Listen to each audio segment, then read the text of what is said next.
honestly, this is like a really like evolutionary lifestyle, like personally evolutionary. Most people that I've talked to when they get into this life, it's really hard for them to throw their things away or get rid of them. And then they continue to like kind of accumulate things in those same patterns. But most people that get into this will really embrace the if I don't have room for it, it doesn't come home with me mentality.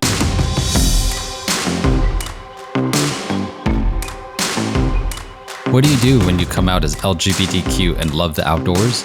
What do you do when you see outdoor spaces ruled by older white cis men and desire a diverse community of outdoor lovers? Accept it, change it, create it. I am Justin Yoder, and this is LGBTQ Outdoors. Hey everyone, welcome to the LGBTQ Outdoors podcast. I'm Justin Yoder. And I'm Patrick Thompson. We're so glad that you're tuning in today. We have a great show like usual for you.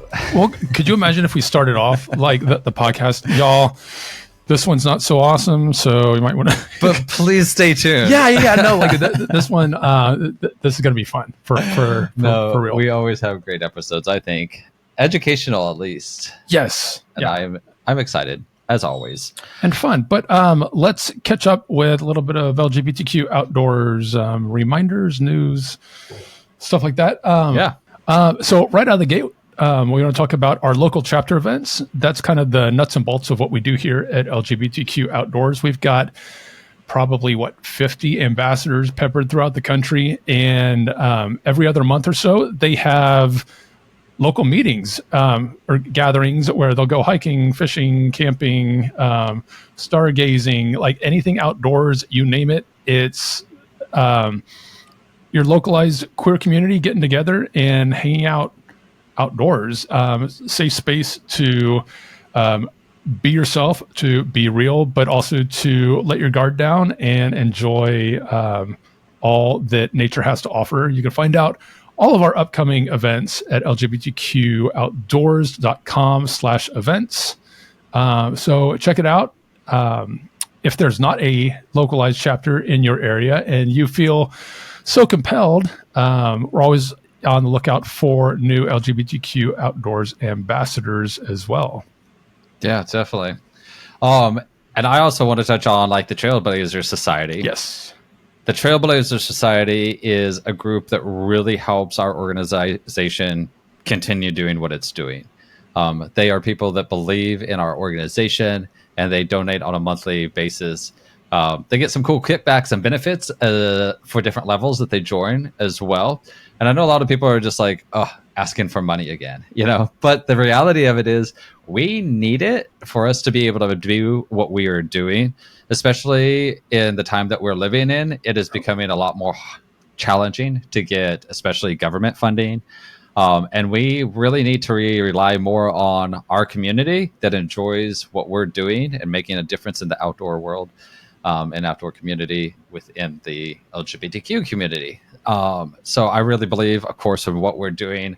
Thousands of people come to our events and they believe in what we're doing. So whether you can sign up for a little or a lot, it all makes a huge difference. And we really need it. So if you go to our website, lgbtqoutdoors.com, click on Trailblazer Society, and you can learn all about it and get signed up to be able to make a lasting impact with us. Yeah, and the thing with the like ongoing monthly contribution is that allows us to plan, so that we can see like, okay, what we have this much committed to come in this month. This is what we can do with that money. Otherwise, we're just kind of like crossing our fingers and hoping for the best. But we get to be more strategic about it when we know what's coming. Definitely. So the other thing that I want to mention is Switchback Spring, which is this cool event that they've asked us to be a partner with them. It's going to be in Nashville this year in June. There's going to be a ton of different outdoor vendors that are going to be there. So if you are in the outdoor industry and you want to come and meet a lot of cool vendors, this would be a great place to do it. you will also see us. So be sure to stop by our booth and say hi if you come. Go over to switchbackevents.com and you can learn all about it and the other events that they have around the country as well. Yeah, that's going to be awesome. It is going to be awesome. All right. I am ready to jump in with our guest today and super excited to have Amanda Benson with us.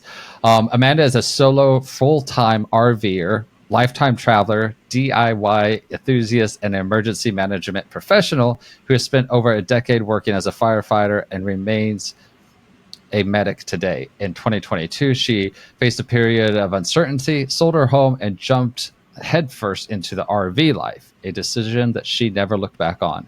This adventure became a journey of freedom as she built a platform called Dusty Trail RV to teach others how to become self-reliant. She works to share her insight and experience so that others feel empowered to embrace an adventurous life. Her mission is to show that this lifestyle can be accessible to anyone who desires it. So, Amanda, welcome to the LGBTQ Outdoors podcast. Thanks for having me. Absolutely. I think first we just might mention that Amanda is coming to us from Florida today in her RV. So if you do hear a little bit about background noise, that is part of the RV life. So you're getting to experience part of it. It is. There's a constant hum. If you like a little bit of white noise or brown noise, it's the life for you, I swear. It's like being on, if you're a Star Trek fan or a Star Wars fan, like anytime you're on a ship, you hear this in the background. I mean, I feel like it would make me sleepy all the time. Oh, yeah. So, I mean, not a bad thing. But welcome. Tell us a little bit about you in your own words. We'd love our guests to be able to learn a little bit more about you, connect with you, and then we will dive into learning more about RVs and the adventurous life that you live. Perfect. Well, I was raised most of my life on a farm in the Midwest, and we were about 40 or so minutes from the nearest grocery store, so we were completely like sustaining. And so because of that, I have a very unique skill set of just figuring it out. And I've been DIYing life since before it was probably safe to. Like if you can imagine like a child with power tools or chainsaws, that was my life. So I can relate. Right. Yeah. So I end up kind of down this journey where I think a lot of people end up a little intimidated, and it's just full bore ahead. And I am a problem solver. I'm a critical thinker, and I am a passionate adventurist. I love to travel. So I kind of lumped all these things in together and made it my life. And then I realized, there's a ton of people out there who wish they could do this, but they don't feel confident in their ability to do it. So that's why I started putting together content online, just things that came easily to me that maybe do not come easily to other people. So I put that out there so that they can become more confident and empowered to do this stuff. Which is awesome. Like y'all need to check out Amanda's content online. Like I was just kind of like pre-stalking Amanda, as I tend to do with our guests. And there's a video, and it's just about like washing your RV, including like mopping the solar panel, or I might not have been a mop, but like cleaning the solar panel on the roof. Like that's not stuff that I would have thought about. Or making sure that the sides are clean, just because that extends the life of the vehicle. Like, just simple stuff. So really, really interesting stuff. Yeah, it's the daily stuff. It's kind of like being a homeowner a little bit too. Like when you rent your whole life or something like that, you never have to think about all the different things that go into keeping up your home. And an RV is just a mobile version of that. And I think that you kind of get in these routines, and it makes it a lot easier to live that life and have it be sustainable if you just know these things. Definitely. Let's jump back just a little bit, though. What led to you being living the RV life and deciding to do this? Because you had a very different life beforehand, right? Right. Yeah, no, I would say trauma. um, no, I was a firefighter and a medic, and I was in the Midwest, and I had what I like to call like an upheaval in my circumstance. I faced a lot of sudden uncertainty, and I had this bungalow. It was like the first home I ever owned, and it was 120 years old. And I literally poured my blood, sweat, and tears into this house. I updated everything, I remodeled everything, and it was like a labor of love. And I think I was in it for maybe 6, 7 years. And then I was faced with this situation where I was like, I actually have like a lot of uncertainty ahead of me, and I need to relocate. I'm not exactly sure where I'm going to go though. And so what happened was I was looking at my house and I'm like, okay, this has been my home base. And that was that house was the longest I'd ever stayed in one place. I was a very poor kid growing up. I'd been disowned when I came out. And I kind of lived that very normal kind of vagabond type of existence where I bounced around a lot. And from place to place, I'd rent here, I'd bounce over here. And so this was like the first place that was my home. And so when I was facing this change, that was traumatizing to me. And I knew I was going to end up heading south, but I didn't exactly know where I would go. And then I was just thinking about, okay, I'm going to have to, when I'm figuring out what fire department I'm going to go to, I'm going to have to rent. I'm going to always have to find a new apartment because I might bounce around a little bit until I figure it out. And it just was so overwhelming. And I was like, if I'm going to do this, I have to figure out a better way to do it. And so I was like, you know what? I'm just going to take my home with me. That's what I'm going to do. I'm going to get an RV. I'm going to make it my own little hidey hole. It's going to have my bed, my blankets, the familiar things to me, the smells of my home, my own refrigerator, everything set up the way it is, because those things are so important. It's just that feeling, of your space. And so that was what I did. And my intention at the beginning was to do it until I found like a new home base. But I mean, we're going on like 3 years, and I'm here. I like this area, but I just I just stayed in the RV, and I'm like, actually, this is really nice. I like it a lot.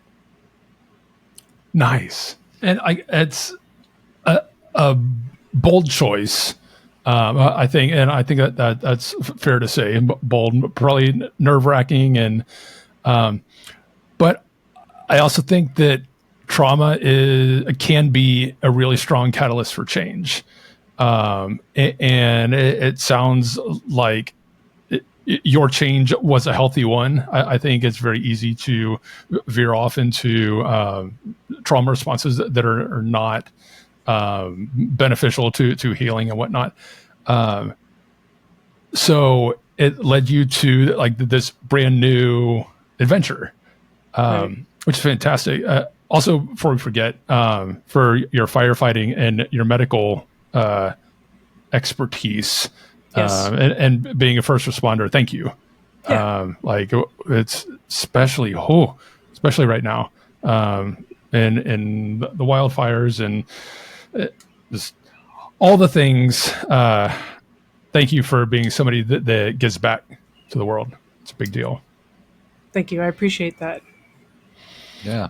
What do you think some of your biggest challenges were when you switched from your bungalow to an RV? Because like I would imagine the biggest thing that most people would think about is not having the room that they want for maybe even all their things, which I feel like most of us probably have too much things anyways. Right. But what was your biggest challenges? Like, was there a point when you got into this and you were like, what have I done? Or was it just smooth sailing for you? I'm the type of person that, like, I'll just trudge through it. Like as a firefighter, for example, we get interrupted, anytime during the day, in the middle of your meal, in the middle of going to the bathroom, in the middle of taking a shower, you haven't slept and you've been up 3 times since midnight. So that's kind of like you just go and you just like kind of trudge through it. So I'm kind of that person anyways by nature, but I would say I didn't mind getting rid of stuff. That was never like incredibly hard for me. I'm one of those people that doesn't put a lot of emotional value into things. I don't like a lot of clutter anyways. So if I haven't used something in like 6 months, like I'm the annoying person that throws it away. And then like in a year and a half when I need that, I'll just go buy a new one and be like, gosh, well, whoops. But I think one of the hardest things for me was my tools. I know it's hilarious, lesbian tools. I wasn't gonna say it, but I mean, you said I'll it. say it. I'll say it. But I am like a hobbyist, like woodworker. I love doing construction. I love building things. So I had like an entire wood shop in my house. That was hard to leave because then I had to downsize, and I'm like, well, which tools do I actually need? And so I have like tools that are important for the RV, but the other tools, like my wood shop, ended up actually in a storage unit. And I haven't decided if I'll ever try to just like get a space to use it, or if I'll just sell it eventually. But that alone was the hardest thing, is just like a hobby like that. But honestly, this is like a really like evolutionary lifestyle, like personally evolutionary. Most people that I've talked to when they get into this life, it's really hard for them to throw their things away or get rid of them. And then they continue to like kind of accumulate things in those same patterns. But most people that get into this will really embrace the, if I don't have room for it, it doesn't come home with me mentality, because it's so much more important to have a good feeling in your RV and like clutter-free spaces and a clean space than having just like junk. So luckily I trained the people in my life a long time ago that I don't like a lot of random things. So I don't have to deal with like people giving me things. But you know, you have to train your loved ones, right? Be like, yes, you can give me that and it's going to live in your house. That's what you do. Yeah, that sounds like a challenge in itself. yeah. So let's also like talk about the aspects when it comes to RV where a lot of people are on the road all the time with their RV versus some that are more stationary with a job or a job that moves around. Can you share a little bit more about like how that is with you? Do you travel much with your RV?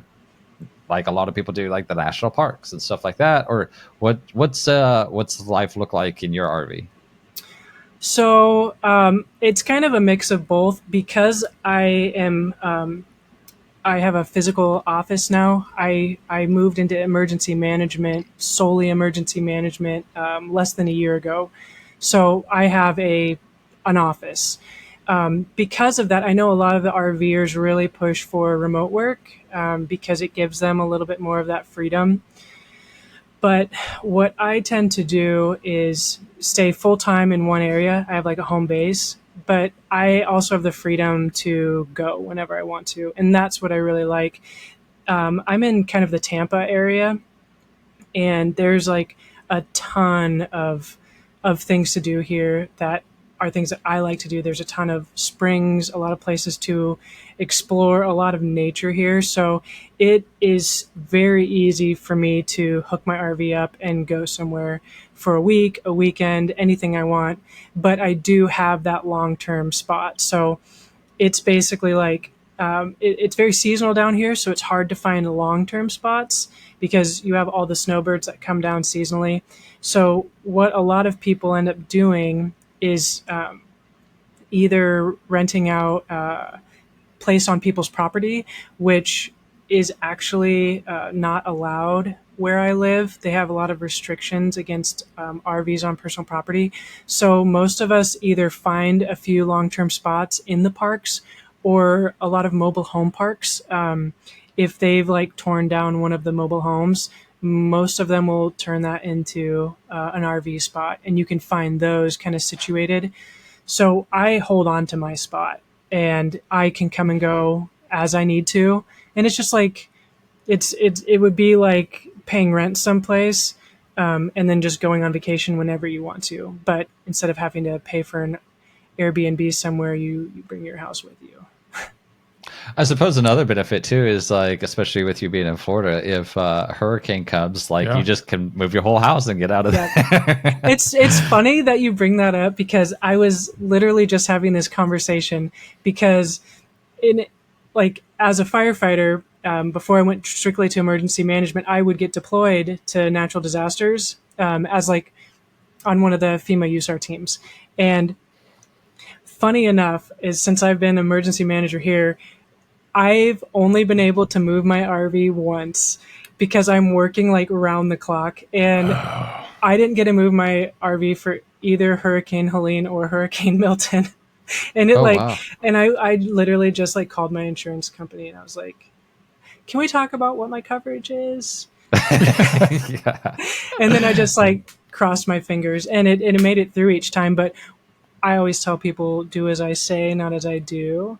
So bring your rig inland, and it's super easy. Yeah, just go bring it in an hour or so, and then if you have to work in the area during a storm like I do, then find a couch to crash on or something like that. Yeah.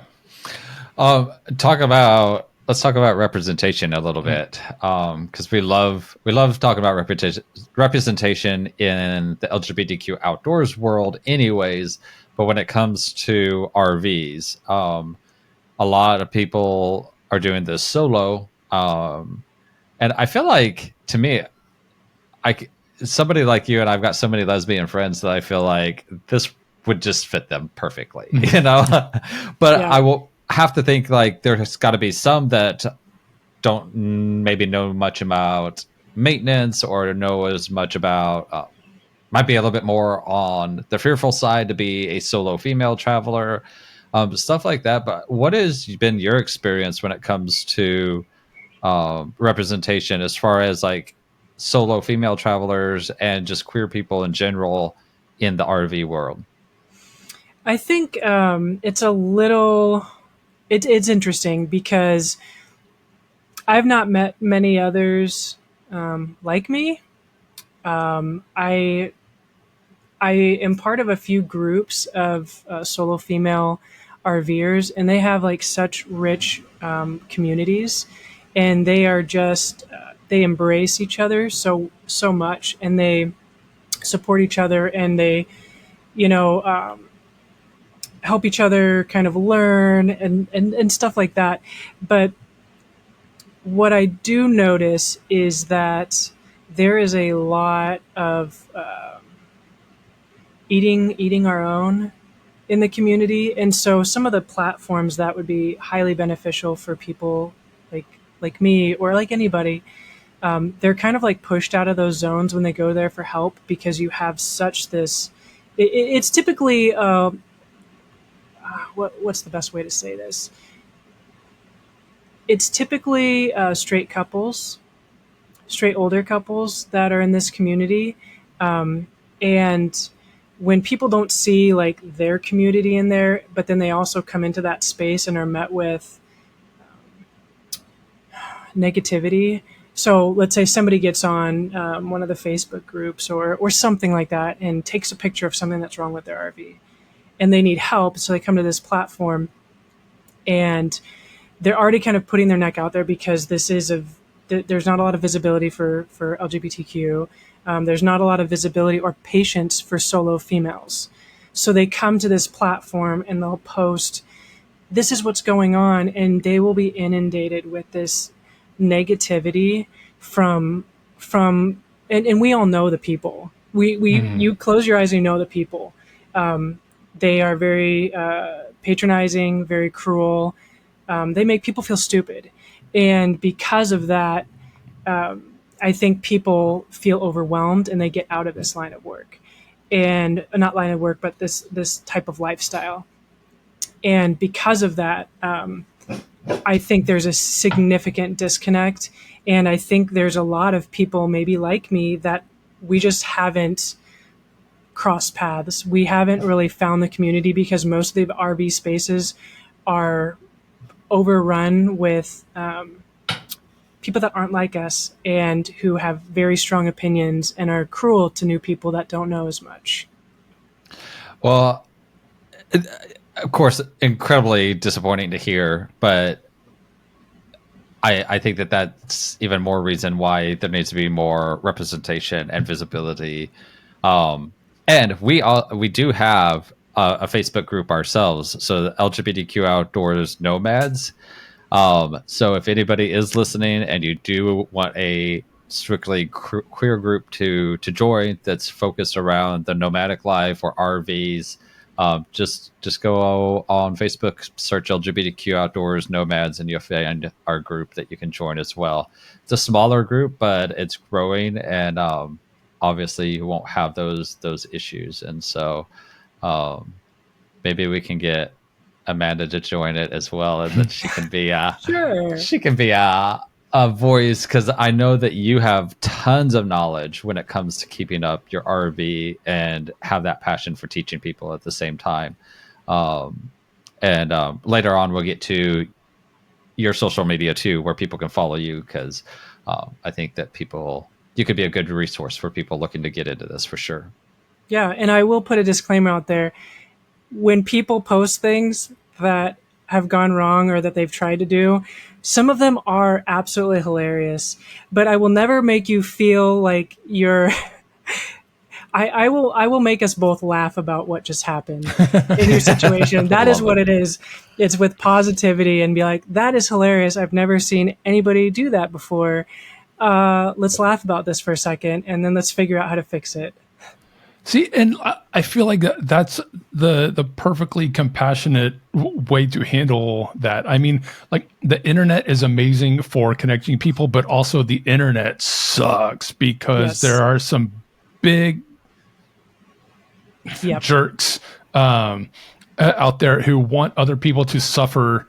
Like in some of my Facebook groups that I'm in for the area of work that I do, there's some people who will help, but there's some people who want you to make the same mistakes that they did, because it's like somehow better learning or whatever. Like, and I'm like, that's such a jackass way to handle stuff. Like, especially if it's in within a community that is intended to further education, you know.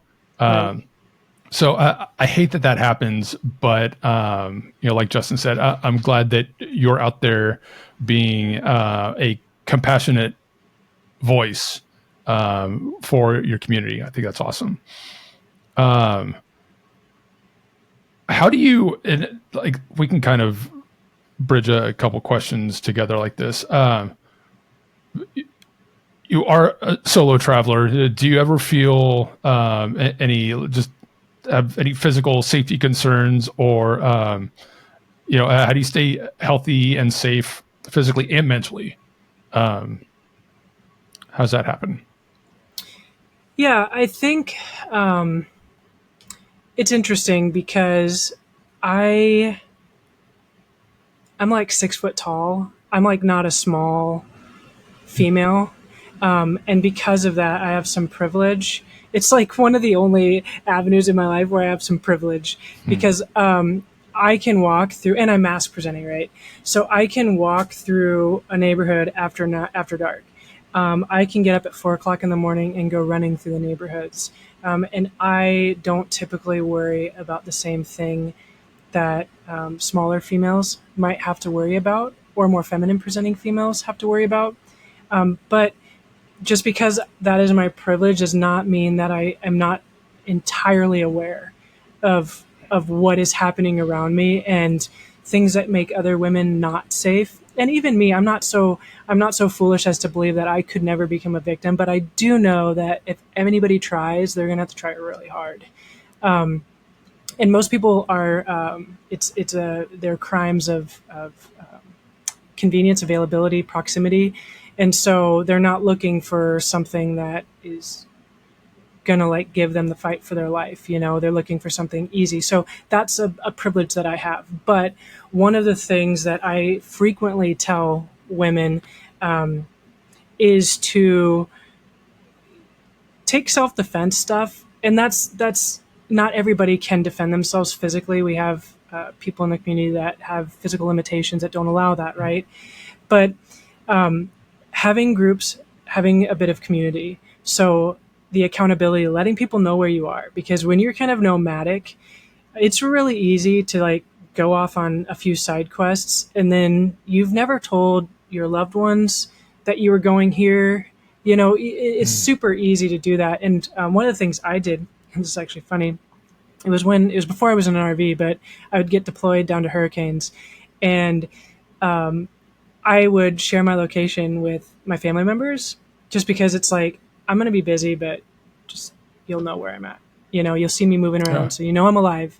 And then so like a few years later, I was at the grocery store. It was after I sold my house, and I was staying with my brother and sister-in-law, and I was at the grocery store, and I get a text from my sister-in-law, and she's like, "Hey, are you still at the store? Will you get this?" And I had this moment. I'm like looking around me. I'm like, what is going on? And it because I'd never stopped sharing my location. And so, but stuff like that. Everyone has an opinion about guns. If you're one of those people that's comfortable with one and you're a female traveler, you know, I'm not going to say go out and get one or don't, but do what makes you comfortable. What makes you feel safer, go do it. I know women that carry tasers. I know women that carry pepper spray. I know women that carry a bully, like a billy club, like a literal billy club, or one of those tire pressure clubs, you know? So that's a really, really big thing about personal safety. Women have to have their head on a swivel, but they can navigate this world as almost as freely as they want to. They will never be able to walk through the world as freely as a man can, but they can live this life. It's just little things, putting out outdoor lighting, right? Setting up outdoor lighting on the outside of your RV, getting to know your neighbors maybe a little bit, always locking everything, just simple things like that. Keeping an eye out if there's weird people kind of hanging out your area. Yeah. But when it comes to like health, like emotional or physical health, and maintaining that, I'm like really active, so I'm like always doing something. But I like to carry either regional or like nationwide gym memberships. I had a Y membership for a long time, and there's like a couple of gyms that are like really regional for Florida and the southern states. So I'll have a membership for those, or something that is in most places. And I always keep one of those, because anywhere you're going, you will be probably within like 10 miles of a gym, unless you're like completely off the grid somewhere. So that's important. I know there's not a ton of room in my RV, but there's plenty of room for me to put a yoga mat down to stretch, meditate. I am not very good at yoga, so I call it stretching. But it's an ongoing adventure that maybe someday I'll be able to touch my toes. We'll see. But that's really big. And then food wise, it's easy to kind of get into these routines where you're eating junk. You know, if you're traveling, and a lot of people when they travel, they're going out to restaurants every single place. It's convenient, but most RVs will have some sort of cooking surface, and it's a lot cheaper. And I know I have a medical condition called GSID, which means I don't digest starches or sugars. And so I literally have to cook like all of my own meals. And so that's, you know, it's investing in the tools that you need. So it's not just personal safety, but invest in those tools, physical safety, but then like nutritional safety. And I say safety because that's what it is. It's setting yourself up for a really healthy lifestyle and a more fulfilling lifestyle. Because if you're not eating right, your mental health can suffer, physical health can suffer, all those things. So it's an important piece of the pie. No, I think that's a really, really strong point that often gets overlooked. So thanks for bringing that up. Yep. We're going to take a quick little break so that some of our sponsors can say hello, but we will be right back. At LGBT Outdoors, we're thrilled to have Montucky Cold Snacks back in our mission. Montucky supports our passion for making the outdoors a welcoming space for everyone, and they've been supporting nonprofits across our country since 2012. After an epic day on the trail, nothing beats a cold, snackable Montucky beer. So get outside, enjoy the adventure, do some good, and raise a Montucky to inclusivity and the great outdoors. Locust Yoga creates mats and towels designed to support your yoga practice and build meaningful connections. Their designs foster connection, bringing people together to create spaces and shared growth and understanding. They also focus on intentional community, providing tools to support your journey and mark meaningful moments with purpose. Find them on Instagram at locustyoga.shop or on the web at locustyoga.shop. And here's a deal just for you. For a limited time, buy any mat and get a free towel with code OUTDOORS. Locust Yoga, because yoga is more than a practice, it's a connection. And we're back here at the LGBTQ Outdoors podcast, chatting with Amanda, who's an RV aficionado, an RV guru. I'll say that. She's got some fancy, really important stuff on her socials and her content. It's very educational. But I want to know about some of, tell us a couple stories of adventures, misadventures, lesson learned, things that are funny or notable or inspiring. Does anything jump to mind? It's funny because there's probably a lot of things in my life that are just like, oh, that just happened. Okay. I would say, gosh, I've just traveled so much. I'm trying to think of a really good story to tell you. I would say that, okay, here's one. We went out to, and I say we, I met with some family members out in Washington, outside of Seattle, and we were basically, we love to hike. So we'll meet all over the country, usually between, like, in a mountainous area. So whether it's Colorado or Washington, Oregon, or something like that, we go. So we go out to Washington, and we are, it's like cold, like sink into your bones cold. But when you look at the temperature gauge, it's actually not cold, but like you feel it in your soul. It's like it's like you're damp and you just never dry off. And so we're out there, and I'm like a drowned rat the whole time. Like I'm just like soaking wet, but we're getting these awesome views, and we just hiked to one of the peaks, and it started like coming in. You could see it from the top, like starting to get a little drearier than it'd been dreary all day, but it was like that smell, and you're like, oh, great. This is going to be awesome. So we're going down this mountain, and we are just like we're clipping along. Like, like when you're like a little kid and you like start running down a hill and you're like, oh no. Yep. I'm like, my legs and the rest of me aren't really going the same speed. And so one of the people that was with us, and we'd been going, like, it was like autopilot. No one was talking. We were just like going, like wide stride going. And there's like rocks everywhere, and it's like slippery rocks kind of, but no one at that point had like any issues.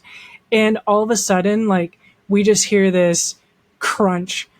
And one of the women that were with us had totally face first, like on her knees, slid. And we're just like, everyone just kind of stops, and we're like, oh, oh no. And I'm like, I turn around and look at her. I'm like, are you okay? She's like, I think so. And I look and I see like this, like a L shaped like little tear in like the knee of her pants. And I'm like, oh, you tore your knee. Like you tore your pants. Like she's like, oh no, that's horrible because it's like, I just bought these. I'm like, ah. Well, then I start seeing like blood, like blossoming, and I was like, "Oh no, let's look at this." And two of the people that were with us do not do blood, anything like white face, turn around, and I'm like, okay, and I'm looking, and you can see like the bone, like her patella, in there, and I was like, oh, we actually have an issue here. Okay. And she's bleeding. And one of the guys who does not do well with blood, and he's just kind of sitting there, and he's like, he like went behind her and like put like his backpack under her so she could sit there, but then is immediately like turned away from her. Like, I can't even look at you right now. You're wounded. And he's going through his bag, and he, of all people, had a first aid kit.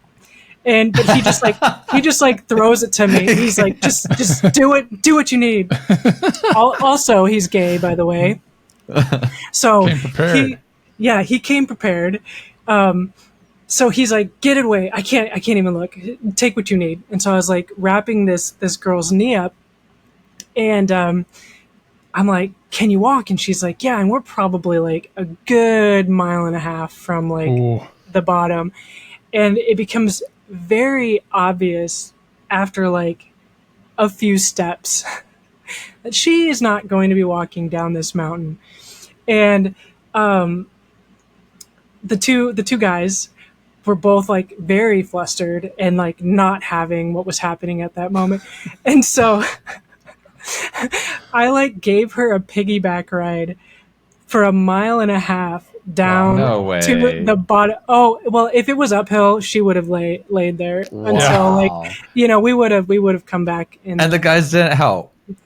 No, my cousins. Call them out. What's their names? No, I'm kidding. my cousins are fabulous, fantastic men, but they're like thrive, like what they bring to the table is abundant in so many ways, but not that. But not that. No, not that. And did they at least wait for you? Yes, they were there. They were the cheerleaders. They made sure there was nothing in the path ahead of us. Like they had it. Okay. They had it taken care of. I still would have wanted a video if I was you. Like I'm the one carrying her down while the guys are not. Right. And they're like, "This is what you do, right? This is you carry people." I'm like, well. Yeah. Like, yes, but this is my day off. Right. It's funny though. I'm like totally opposite. Like I'm good with somebody else's blood. It's my own blood that I have an issue with. Like I've even, because like before doing LGBTQ outdoors, photography was my main job, and I even photographed 2 C-sections, and absolutely like incredible and loved it. But like if I'm gushing blood out of my thumb or a hand, as I was on one of our adventure trips, like it's like, oh, all right, not feeling so good right now. I am the same exact way, which is hilarious since I've been a medic for so long. I literally could like see a wound that is like gushing blood like a gunshot. I can literally put my fingers right in it and be like, okay, we're handling this. And that's like the things I've seen and touched and whatever. But one time I had a little bit too much to drink when I was a lot younger. And my friends had this like recipe card. There was like a recipe card that was on the floor, and I was sitting on the floor, and I had this like one of their like little switchblades. And I was like cutting the recipe card, and I accidentally cut the tip off of both my fingers. No. And I literally was like, I'm okay. I stood up and passed out. And so I just looked at it and passed out. So I'm like, I can handle other people's stuff, but if anything happens to me, I don't know. I don't know what's going to happen. Well, hopefully you're never alone when you have an emergency yourself. Right. I always tell people, like, I am the best person to have like a medical emergency around, but if it's me, I'm like, we're all in trouble. Having the ability to travel and get on the road, go explore, go adventuring, really centered around the outdoors. What does the outdoors mean to you? How has that become like a supportive tool in your life, just in general? Yeah, I was raised on a farm, and I spent my whole childhood outside, like a feral animal, truly. I still to this day don't like wearing shoes, but I would say that. So I have PTSD. It's from my line of work, and when I was really symptomatic at different points in my career, I would find I would be looking for those things that would help me center. And I quickly figured it out that a lot of my centering is around the outdoors. It is being outside, it is being away from urban areas, actually, entirely. And I never like being in a place where it takes me too long to get somewhere where I don't see any buildings. And just being outside, sometimes even just 30, 45 minutes to an hour in your day would be enough to kind of reset me. And I noticed that that was one of the most beneficial things that I could do for myself would be, I'd have all these boxes I'm checking for my mental health, right? My sleep, no alcohol consumption, healthy eating, all these things. And then there's just something else that's not quite lining up. So what I find is having a relationship with the outdoors, whether that's just nature itself or animals or whatever you're specifically like feeling the most connected to, tends to be like foundational in mental health and just overall emotional well-being. Wow.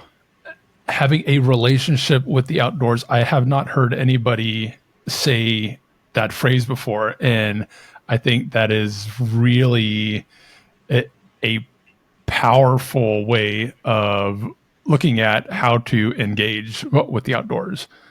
Yeah. Hang on, my mind is blown a little bit. So, wow. What do you have a travel bucket list? I can't take my RV, but I'd love to go to the Galapagos Islands. Yeah. That's like one of the things. I spent, and I don't know if I could do this in the RV as well, but one of my favorite trips of all time that I did, I backpacked through Mexico for like 3 weeks, and this would have been back in like 2017 or so. Started in Mexico City, ended up in Puerto Vallarta, Sayulita, and then down to Oaxaca and this little place called Zipolite. By the way, I'm super white, so all of my pronunciations are butchered beyond reason. But like going down there and just absorbing that culture and being exposed to that culture, going into ruins and just like standing. I love ruins. I love places where, and this brings it back to nature, where nature has taken things back, right? Yeah. You have like bones of our past that are literally like nature again. And I just love nature and history together, to kind of see the way that humanity's role has kind of shaped things, but then kind of ebbed and flowed over time. So I would love to go back to the Oaxaca area, especially because there's just so much there. that like I could stay probably a few months there and still like have things to explore. So that's a big one for me as well. That's very cool.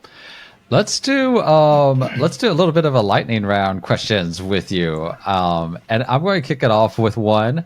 What is the favorite place you've ever visited? Oaxaca. All right. Okay. What's your favorite go-to road trip snack? Nuts.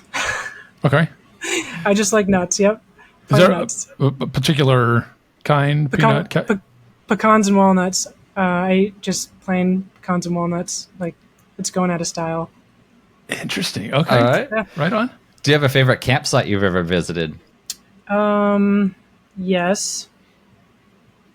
I really liked. So I went to this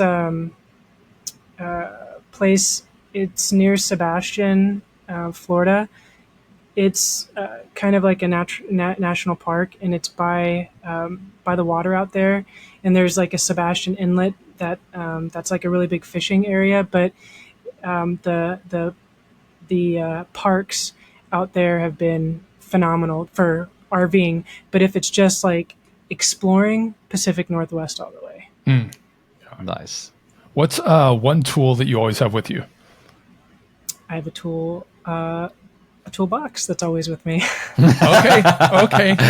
You found a loophole, but I'll accept that. I would say honestly, something that I use the most since I've been here has been just like a screwdriver I usually have like a bunch, but because I'm limited for space, the screwdriver with the adjustable tops, you can switch the tops out.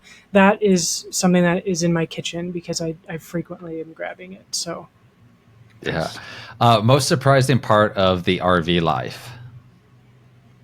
Most surprising part of the RV life. I would say I didn't think I would enjoy it as much as I did.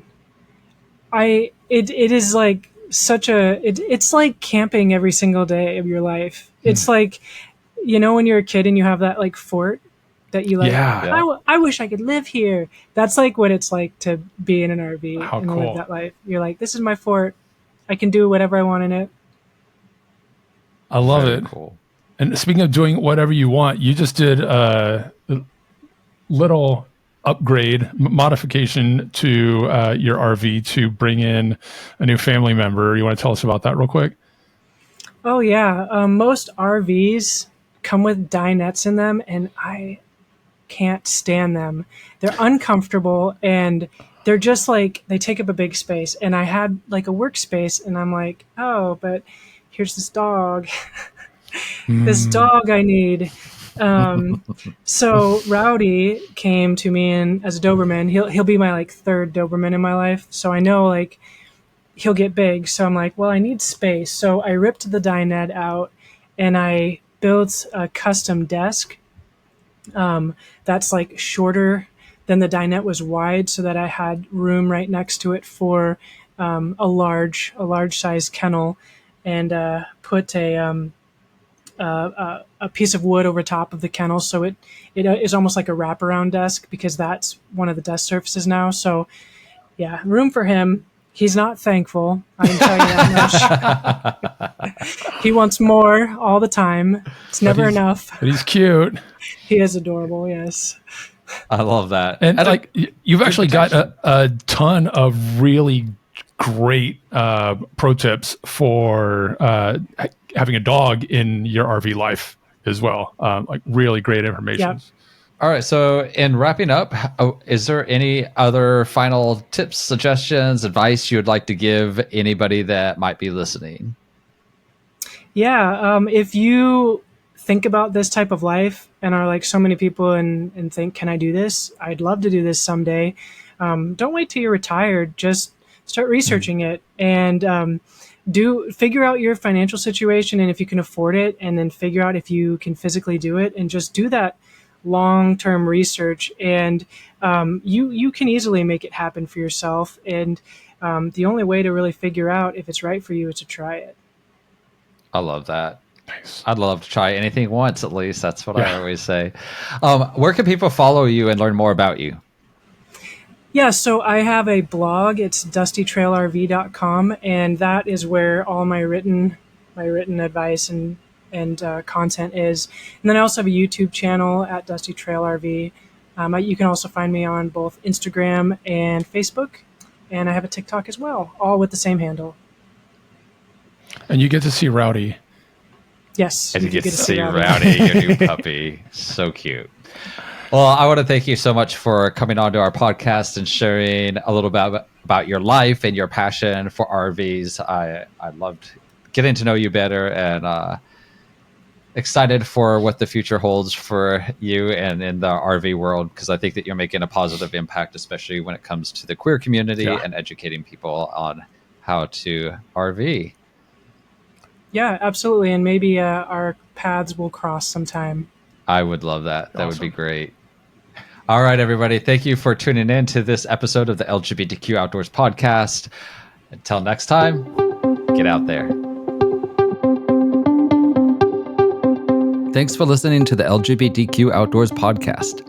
Catch past episodes on your favorite streaming platforms and connect with us on Instagram or Facebook by searching LGBTQ Outdoors. Support our mission by joining the Trailblazers Society at lgbtqoutdoors.com/trailblazers. To learn more about our local chapters, LGBTQ Outdoor Fest, adventure trips, or to sign up for our newsletter, visit lgbtqoutdoors.com. If you're enjoying the show, be sure to follow, rate, and review. It helps keep our mission going.